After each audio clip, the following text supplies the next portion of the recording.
Shalom, back again with another lesson. Before I begin this lesson, I'd like to begin by first giving all honor, glory, and praises unto Yahweh, Bahashem, Yahweh Shai, Bahashem, Racha Kodash. I want to give double honors to my elders, elder bishops, and elder apostles of Great Millstone who rule well, where I've learned this truth from. I want to say peace and salutations to you, Akim, you brothers that are out there laboring, pushing this word out in all truth and in sincerity, presenting your bodies as a living sacrifice, which is your reasonable service. I want to say shalom to you, Akwaf, that may be listening, and also to you, Israelites, that are scattered across the four corners of the earth. You may look like these other nations, but your seed line goes back to Abraham, Isaac, and Jacob, which is the chosen seed line. Shalom. So in this lesson today, I want to speak on the draft, right? So the Trump administration is looking to implement the military draft, or the automatic registration of the military draft in December of this year. So, the average American does not want to go to war. They don't want to fight. They don't want to do any of, get involved with any of the situation that's taken off over in the so-called Middle East. Over recent years, the American recruitment agency has fallen on the numbers of recruits that want to join, voluntarily join the services. And this is evident because, they had an article a few years back to say that they weren't hitting their quota.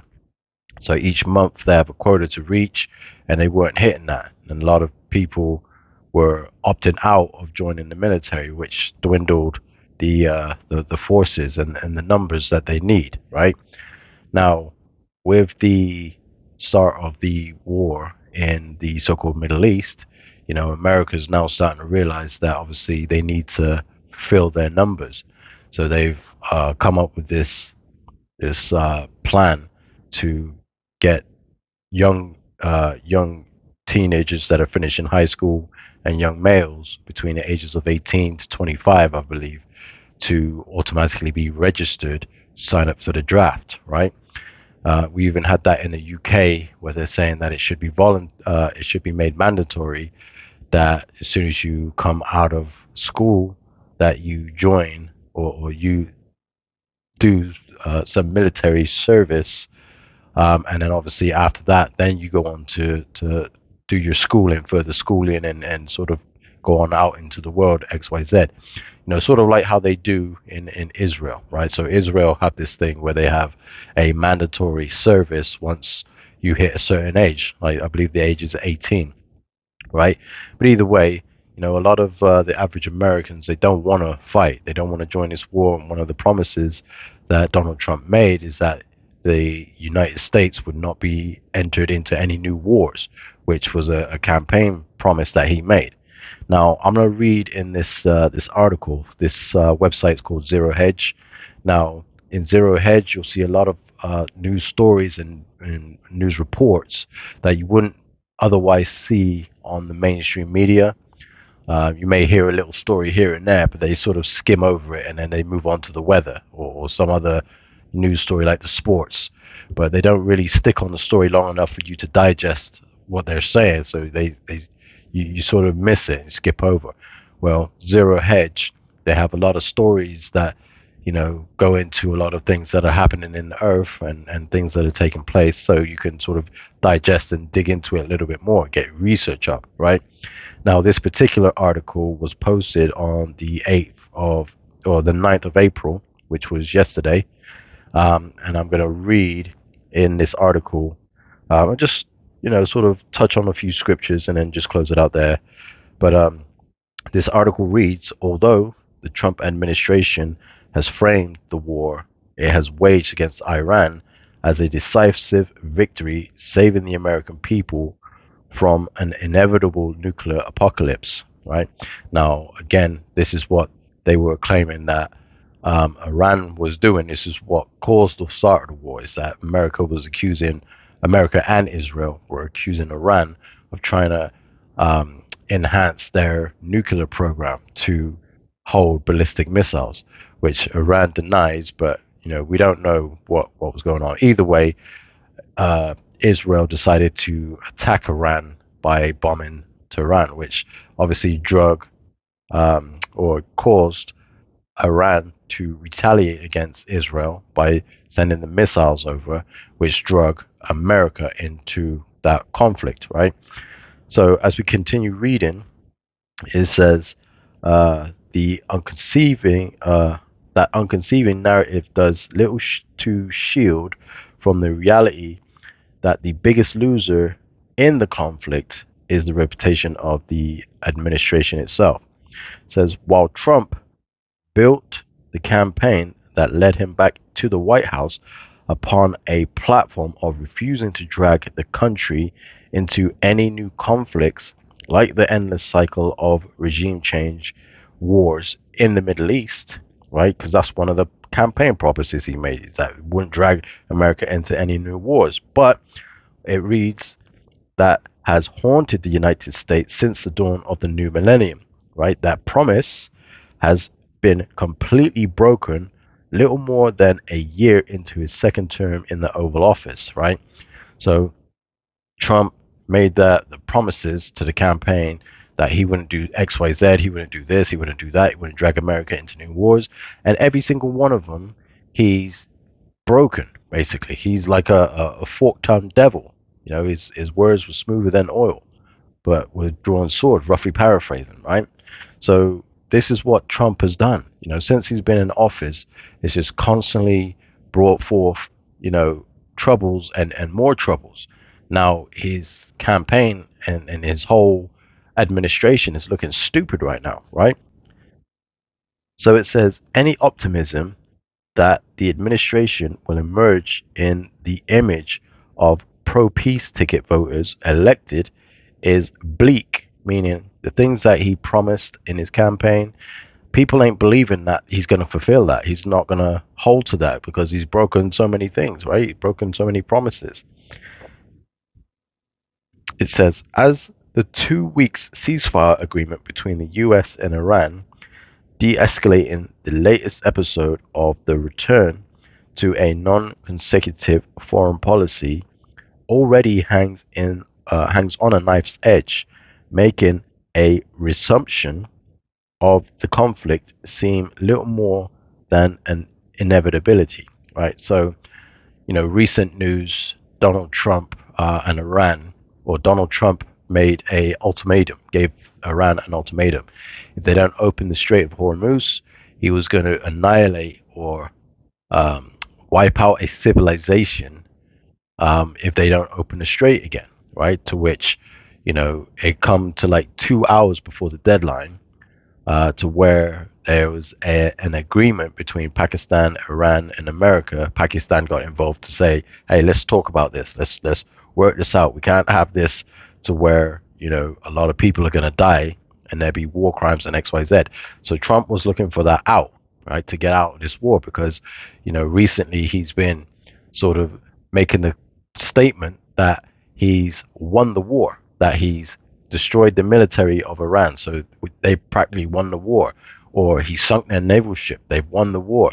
We can do what we want. We've won the war. You know, he must have told the public that he's won the war at least 20 times by now. You know what I mean? Like, so people ain't sort of buying it anymore. People are looking at it like, you keep saying that we've won the war, however, we're still seeing that Iran's firing missiles, and you know, you had that pilot that was downed, or them pilots, and you know, they had to send all these airships to rescue those pilots, right?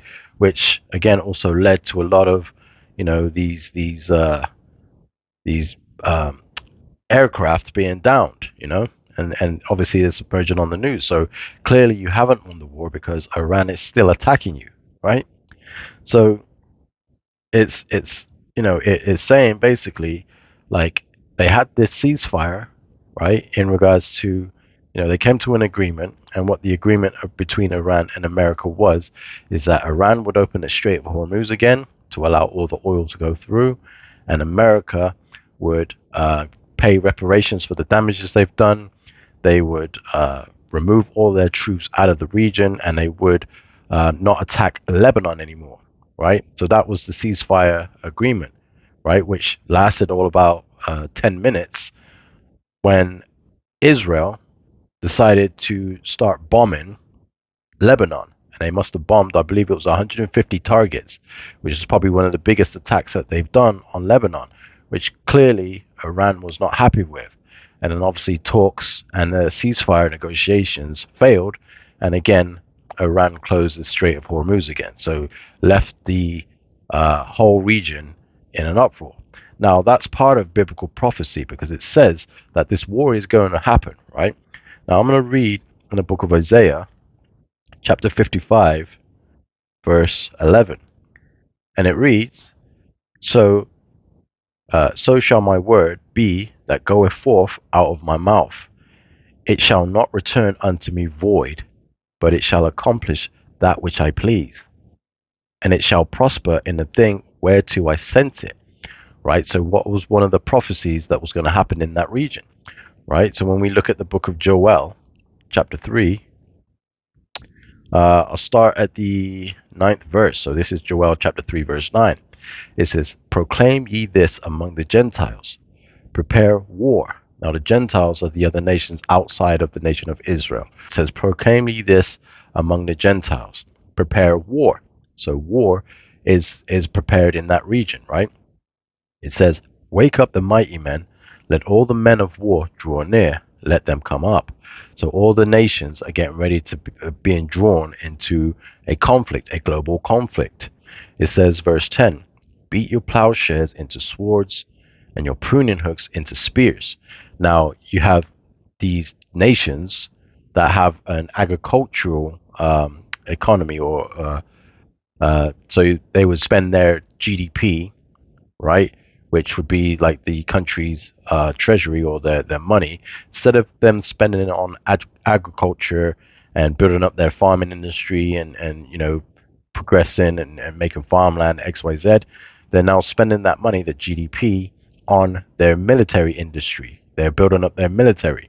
So it says, beat your plowshares into swords and your pruning hooks into spears. That's that military industry being beaten into, like, built up, right? It says, let the weak say I am strong. Now these weaker nations that wouldn't necessarily make any aggression or attacks towards America are now standing up to America saying, you can't bully us anymore. We're not scared of you. We'll face you, on an unequal playing field, but we're weaker than you, but we're still going to come up against you, right? It says, verse 11, assemble yourselves together and come, all ye heathen, gather yourselves together round about. It says, thither cause thy mighty ones to come down, O Lord Yahweh, right? So all the nations around about, right, all the nations are gathering themselves together. Verse 12 says, let the heathen be wakened and come up to the valley of Jehoshaphat, or Yahweh-Shaphat, right? Which the valley of Yahweh-Shaphat or Jehoshaphat means the valley of the Lord's judgment, right? It says, for there will I sit to judge all the heathen round about. So the Lord's dragging all these nations into this region. And what region is that? It's the Levant region.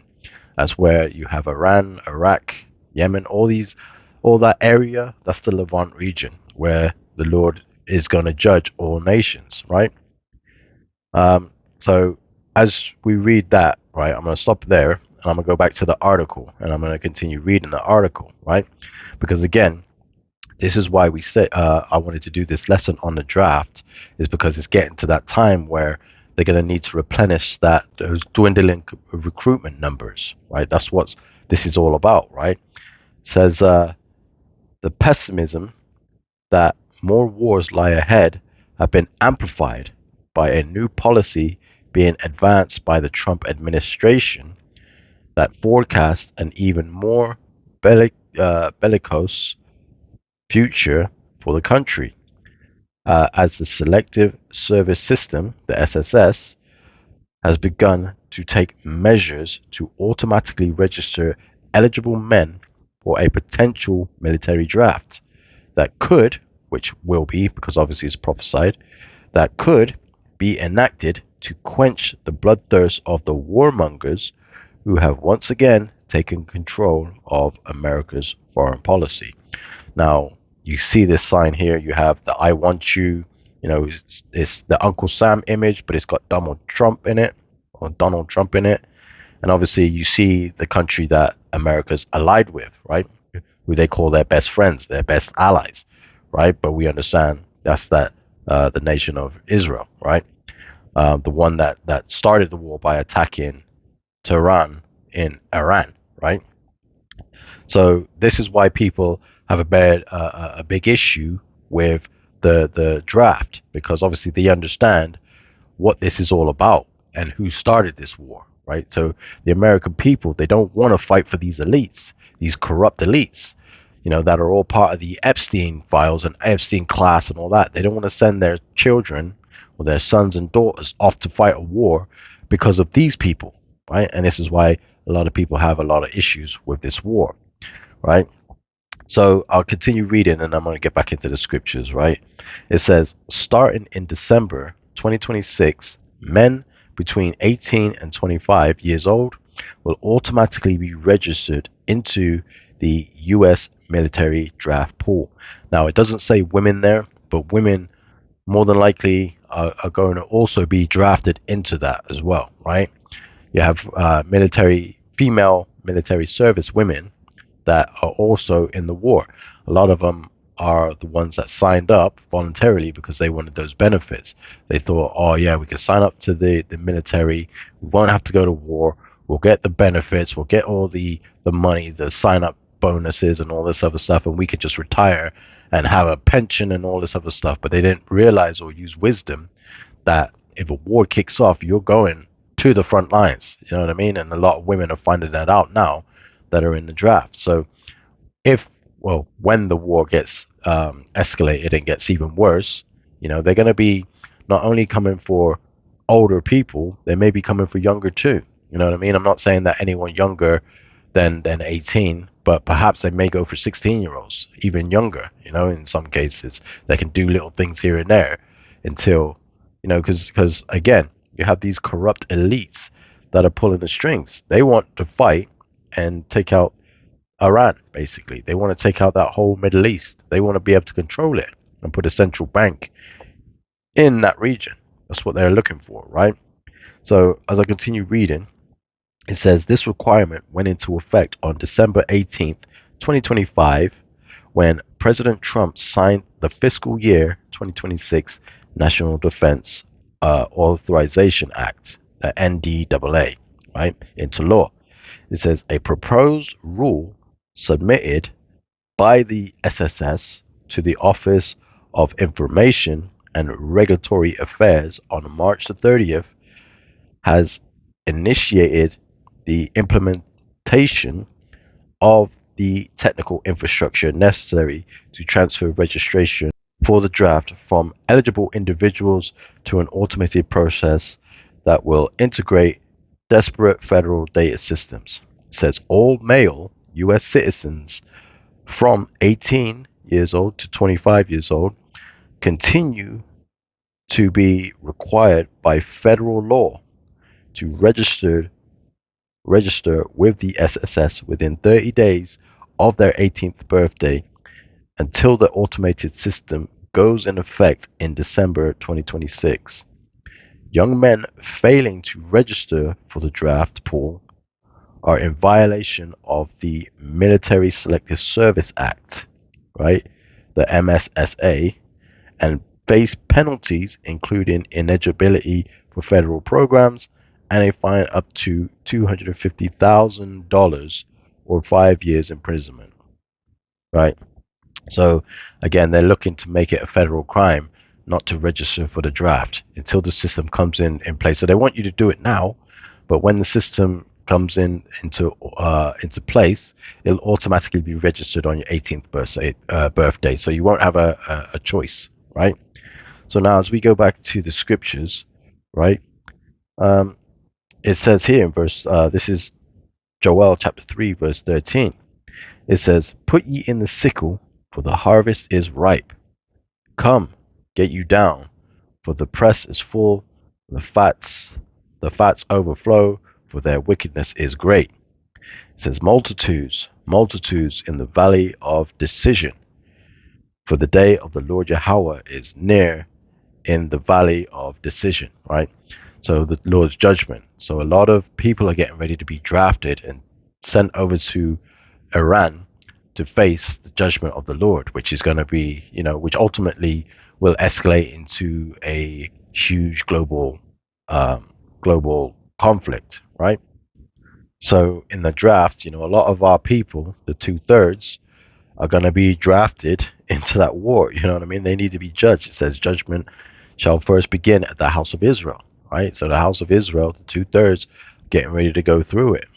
So as a matter of fact, let me get that in that book of Zechariah, chapter 13, verse 8, right? It says, and it shall come to pass. Again, remember the Lord's words do not go out void, right?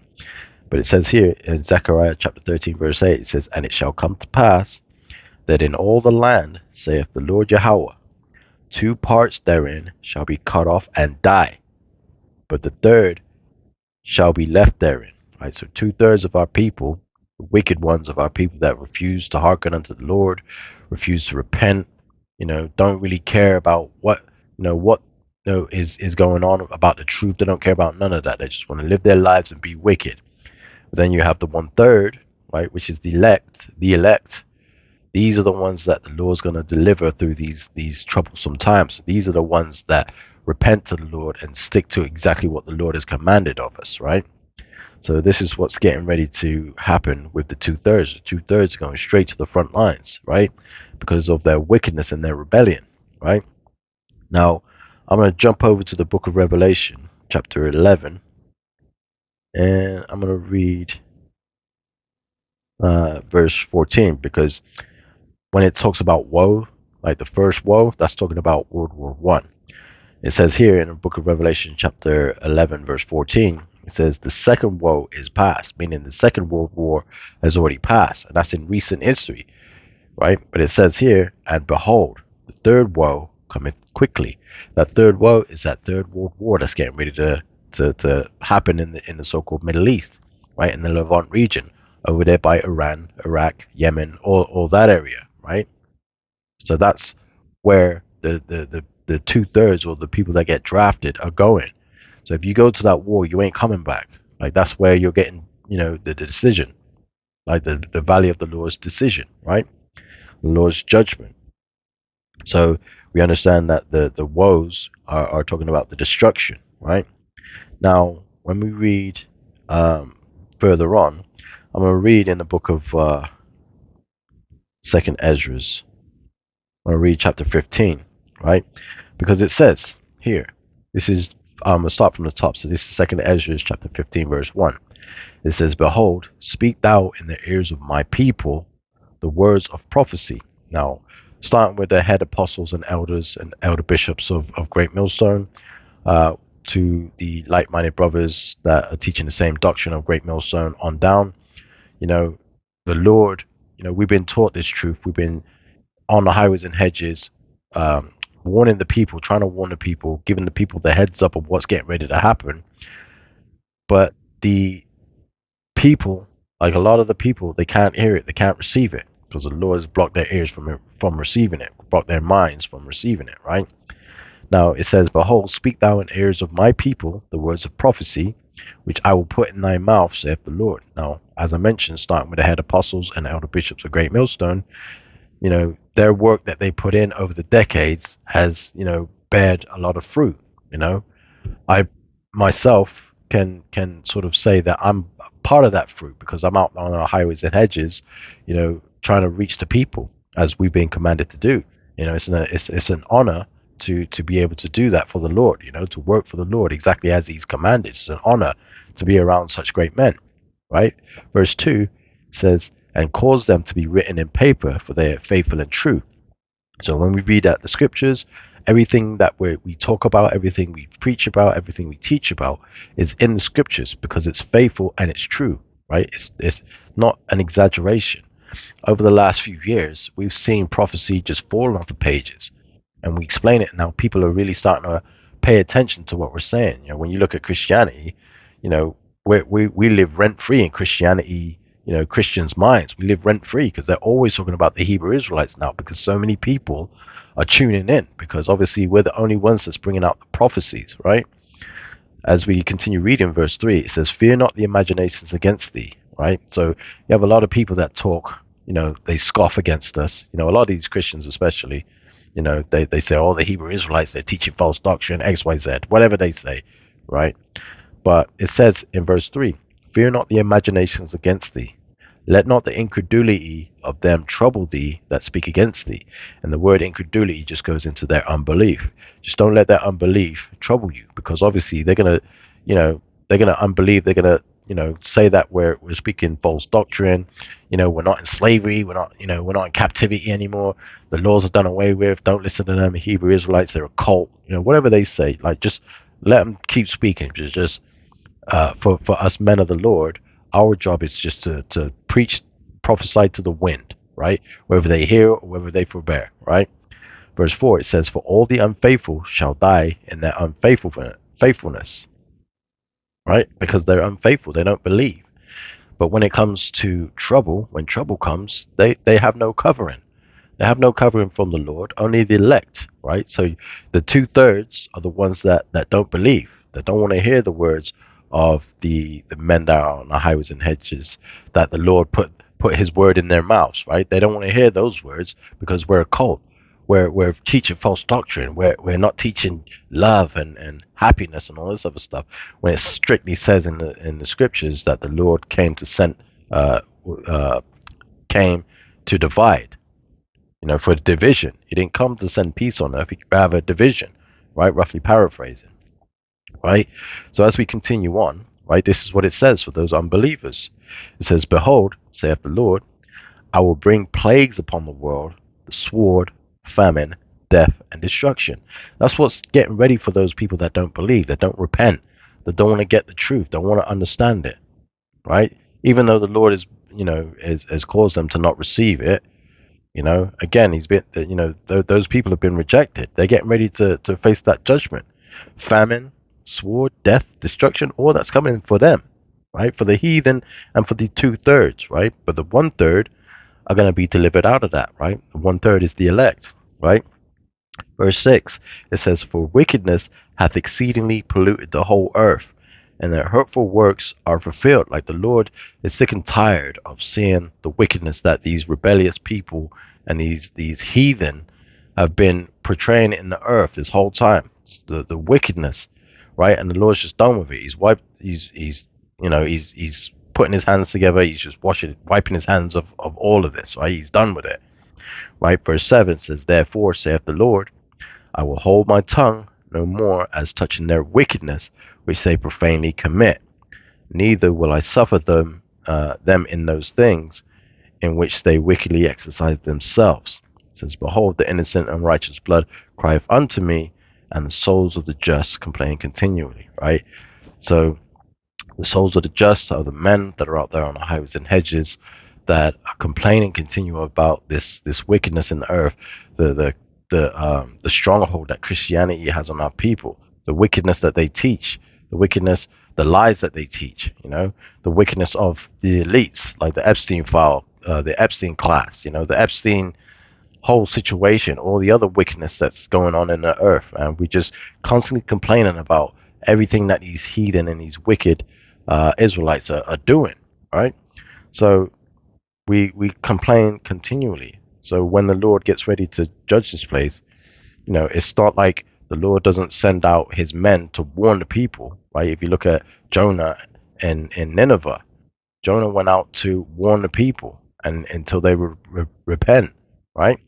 Now, when you look at the other prophets and teachers that went out in the scriptures, that went out to prophesy the destruction of wicked societies, and the people that didn't listen, they all got judged, right? That's what's getting ready to happen again, right? So that's why when you look at the draft, you understand why the draft has come about, because again, the Lord's words do not go out void, and they accomplished that and whereto he sent it, right? So the Lord says that this war is going to take place in the so-called Middle East, in the Levant region. Best believe it's gonna take place there. 2/3 of his people are gonna die. That's the Lord's words. 2/3 of the Lord's people are gonna die. The heathen are all being drawn to the Middle East, to where they're getting ready to be judged. Right? All that's happening. All the nations are being gathered together. Even though you hear that, the United Kingdom, the European nations are all declining Trump and helping him with the war, they're all gonna get drug into that war. They're all gonna get drug in.